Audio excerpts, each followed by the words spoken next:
Hey everyone! Today, we're diving into something really cool from the Stellar blockchain world, the KALE price tracker.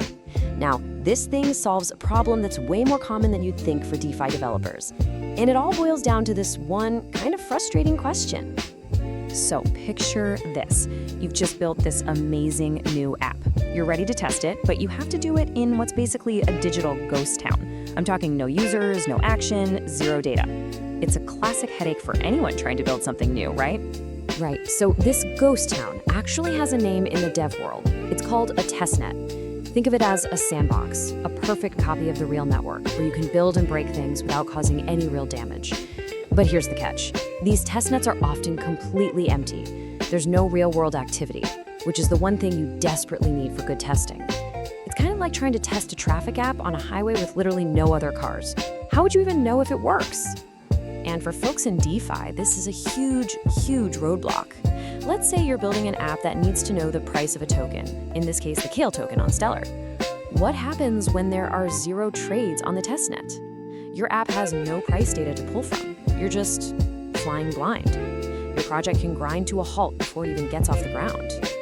But this is where our hero of the day enters the chat, the KALE price tracker. This thing was born out of a Stellar Hackathon, and it's this beautifully simple yet super powerful Python tool built to tackle this exact problem. It's basically a data oracle, a trusted source of truth, but designed specifically for the lonely world of the testnet. Okay, let's take a quick look at the specs.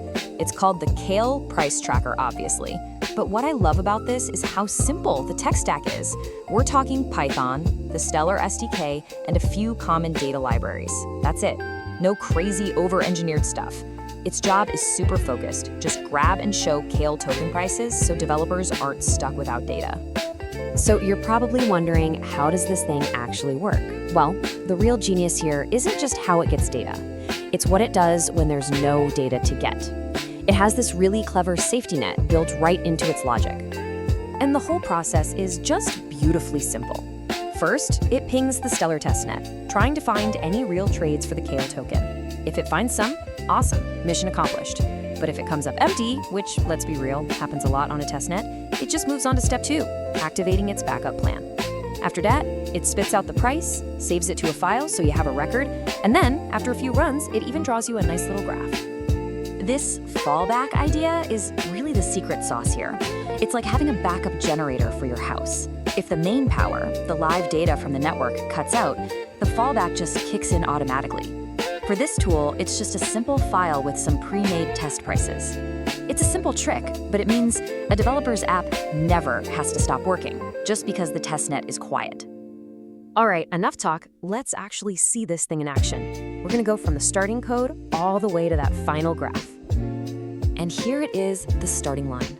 It's just a simple Python script. Look at that. It's not some crazy 1,000-line monster. It's clean, it's easy to read, and it does exactly what it needs to. Connects to Stellar, tries to get a price, and handles that fallback logic we talked about. Okay, now watch this. You type one little command into your terminal, hit enter, and boom, the tracker comes to life. See that? It instantly spits out a price. And check out that little note from CSV. That's our proof. The fallback system kicked in just like it was supposed to because the testnet was empty. It works. I love this shot because it shows you both things happening at once. Over on the left, you see the prices popping up in real time in the console, but at the exact same time, look at the right. Every single one of those prices is getting saved to a log file, complete with a timestamp. This is so important. You're building up a permanent, reliable history of data, which is just gold for proper testing. And then, after you let it run for a bit, you get the grand finale.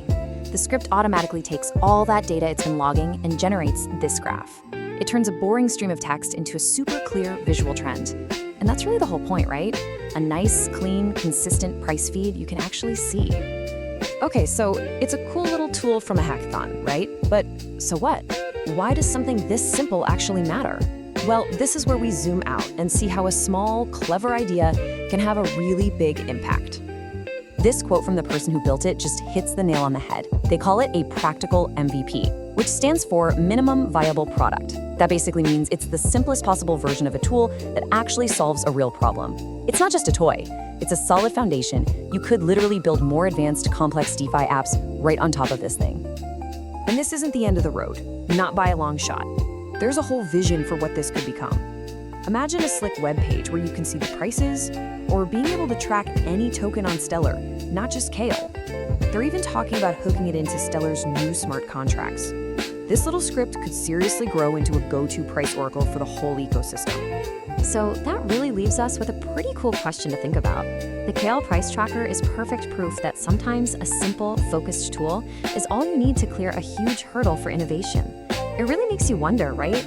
What other simple, clever little tools are out there, just waiting to be built, that could unlock the next big thing in DeFi?